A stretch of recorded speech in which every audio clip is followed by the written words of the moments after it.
What's going on, everybody? Welcome back to another video here on Pig City Hockey. So I thought the Jets were definitely done for today. I really didn't think they'd be doing anything else, but I was wrong. Colin Miller is back with the Winnipeg Jets. He signs a 2-year, $1.5 million annual contract, and honestly, I like this move. You know, the Jets kind of forgot about Colin Miller when they acquired him. It felt like they really didn't use him a lot. You know, and he had a pretty good year.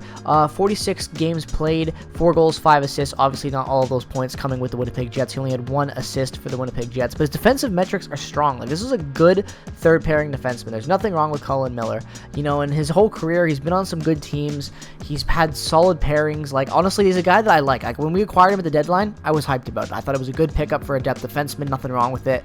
Again, like, I thought it made a lot of sense for this team, and they just didn't use him in the playoffs. He got 1 game, and it was mostly because Brendan Dillon got his hand sliced off. Like, that was why he came in, pretty much. Like, at the end of the day, the Jets just didn't use him, and I felt like he could have been pretty serviceable for this team, and I feel like that mostly came down to coaching. I feel like Rick Bowness just didn't like his game as much as everyone else seemed to when he was acquired, and they just didn't use him a lot, and he never got really an opportunity to make an impression, I felt like, on the fan base. But I like this move. You know, it's a low-risk move. It's an affordable contract for a depth defenseman, for a 6th, 7th defenseman that's actually, like, going to be good. You know, 1.5, maybe it's a bit of an overpay. Someone could say that. I could see the argument because based on his performance just in that very short amount of time last season. But I think, you know, given with the defensive core, with the new changes, with the young guys coming up, I think Miller could be really solid down there. Obviously, I know they've, tendered an offer to Logan Stanley as well, so we're going to have to wait and see what happens there. But still, I think that even with that, I think Colin Miller should be, be a good third pairing defenseman for us next year. I still see Ville Heinola making this team, obviously with Brendan Dillon gone. Like, there's a lot of interesting elements with prospects next year's for this team, and I think that Miller is kind of that perfect kind of guy to have down there as a veteran third pairing defenseman because he's responsible, and I think that that's kind of exactly what you're going to get from him, responsible defenseman. An affordable contract. Again, he was on a $1.9 million contract last year. This year he goes down to 1.5. I feel like that's fair for his value. I think he's underrated, kind of, honestly. So I think this makes a lot of sense for the Jets. And again, they really only used him last year down the stretch in 1 playoff game.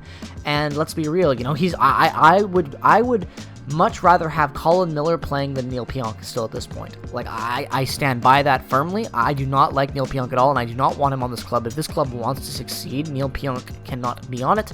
As simple as that. So, again, Colin Miller, I thought at the time was a better option than Pionk, and I still do now.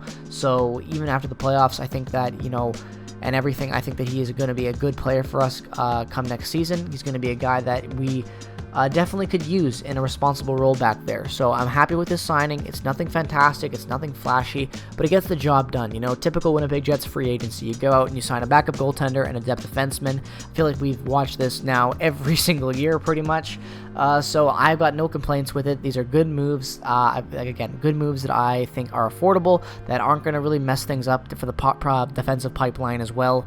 In the next couple of years. So again, I think it's good. So let me know your thoughts down in the comment section below. As always, do you like this move? Do you hate this move? Do you think Arneal is going to actually use him compared to what Rick Bowness did and just forgot about him and buried him in the press box after that acquisition? Or do you think we're actually going to see him play a lot more? Like, I'd love to hear your guys' thoughts down there, because I think Chevy had a really good day. We didn't spend money on Monahan that he didn't need to.